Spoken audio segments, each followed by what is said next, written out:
Hey everybody, it's TJW the author, and I'm here today with an author tips video.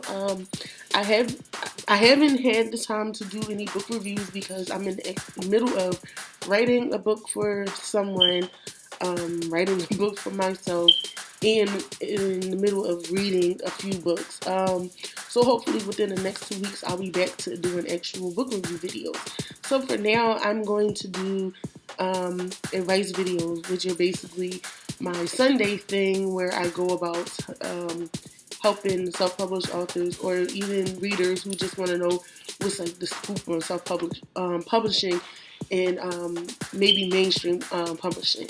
So today's tip is about actually like what it takes to be a self-published author. So I've been doing this for about 2 years now.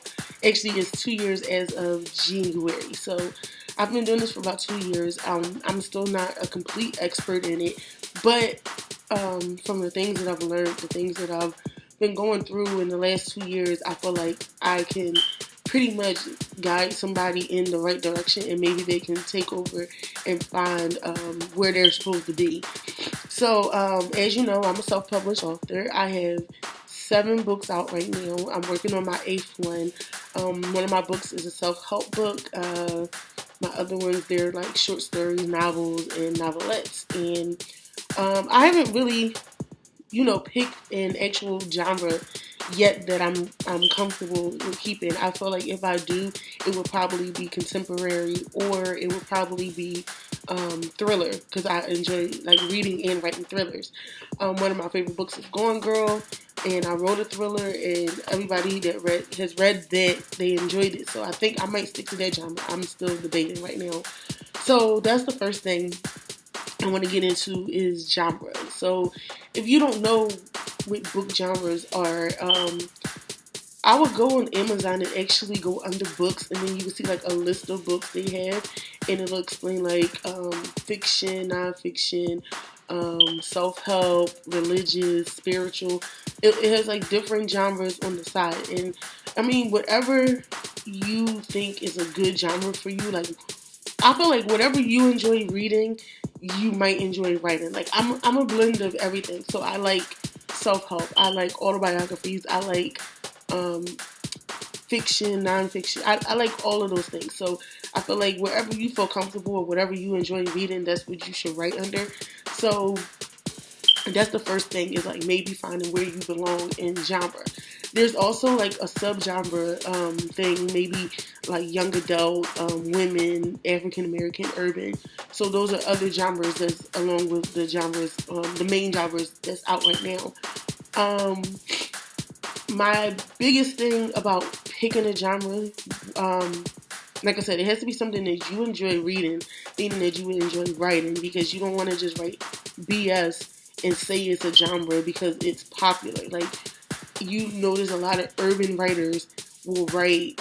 I feel like I'm always bashing urban writers, but I'm really not, because I'm an urban writer myself. But I feel like urban, more like, I guess like the gangster urban novels, they're all the same, and I think it's because everybody think that's a theme that you're supposed to go with. But I feel like if you're going to write urban, you can write anything as far as urban goes. Like you can write urban mysteries, you can write urban paranormal, you can write urban romance. Like, I mean, there's different things that you can write as far as that genre goes. And the same for young adult. Like, people think because Hunger Games and Twilight and all those other books became popular that they're just going to write those type of books, and it becomes a little like saturated as far as like the industry goes with those writing. That's why a lot of people aren't successful. Same thing with erotica. Like when 50 Shades of Grey came out, everybody wanted to write a 50 Shades of Grey book. So I feel like either you pick something that's different, or you write for what you enjoy. So that's one tip. Also, start blogging. So I have a blog.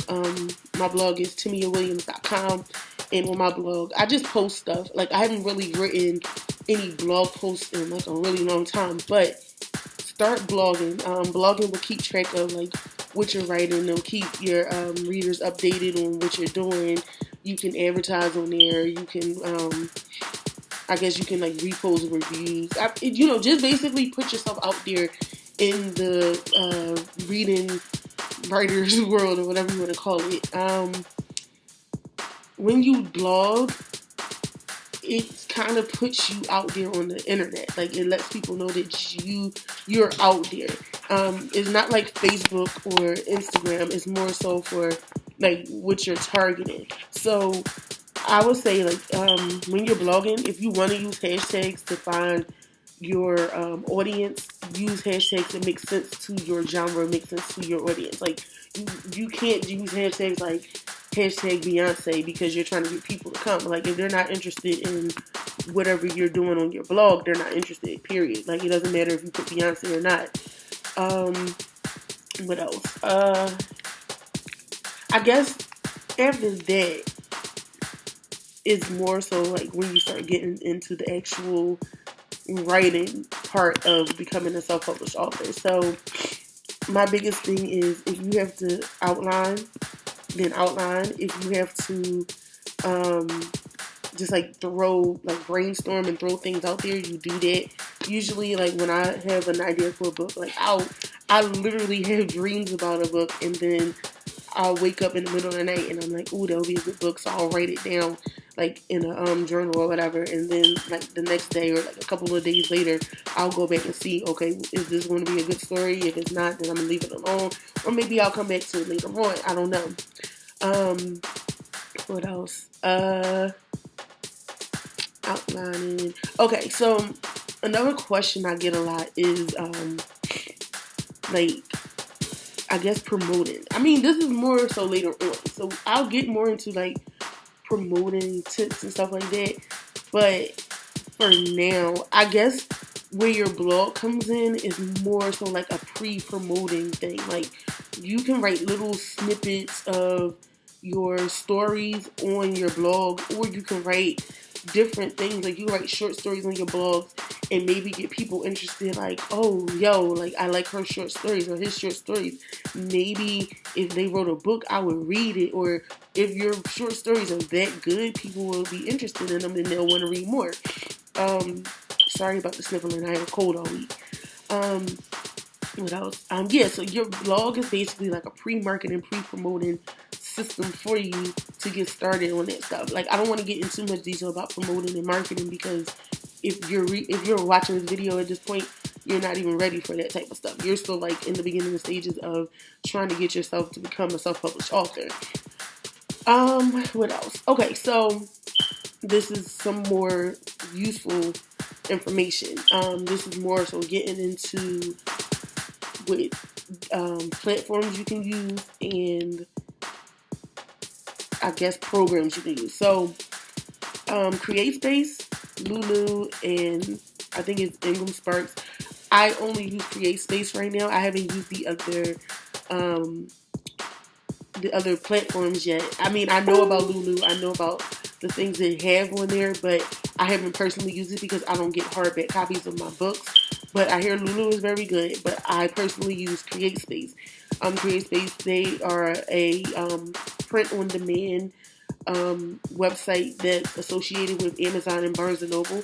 So once you finish writing your book, you can go on there and you can either pay somebody on there to do all of the hard stuff, or you can do it yourself. And basically with print-on-demand, it just basically means that you finish writing your book, is online, and if somebody wants to copy it, get a copy of it in their hand, they can order it and it will be made for them and shipped to them specifically. Like, it's not like you have to buy a whole bulk of books and have to have them all the time. You could do that. I mean, I did that for my book signing, but you don't have to do that if you want to, because it gets really expensive. And I mean, if you don't sell, then you have like a bunch of books hanging around. But what else? So you have CreateSpace. CreateSpace is connected to Amazon and Barnes & Noble. Amazon is basically your ebooks, your ebooks and your hard copy. So if you've ever been on Amazon.com, you know they have books, they have the ebooks, the Kindle books and stuff like that.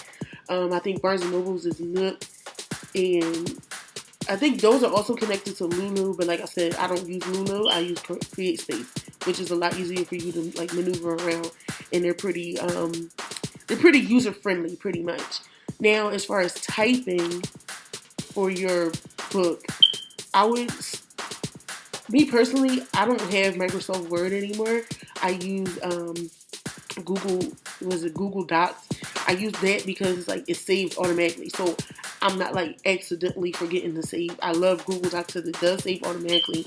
I use it because it'll be right there on my drive or whatever, so I don't have to ever worry about losing it. But you can use Microsoft Word and whatever other text, I guess, text program you want to use for it. I don't know. I use Google Docs. I guess that's pretty much it for this video. Like, I don't want to drag on, and I have like plenty other advice, I can give out every once in a while. If you have any questions about things or you would like to have answers on the channel, definitely email me, comment below. I'll definitely answer the questions the best way I can, give you advice. I may even start putting stuff on my blog so that it's not just on here, it's on the actual blog. But yeah, definitely subscribe. Stay tuned for my book reviews. If you haven't seen any of my book reviews yet, they're definitely on my channel. You can check them out. Hope y'all have a great week. Happy Valentine's Day for those who celebrate. And yeah, bye.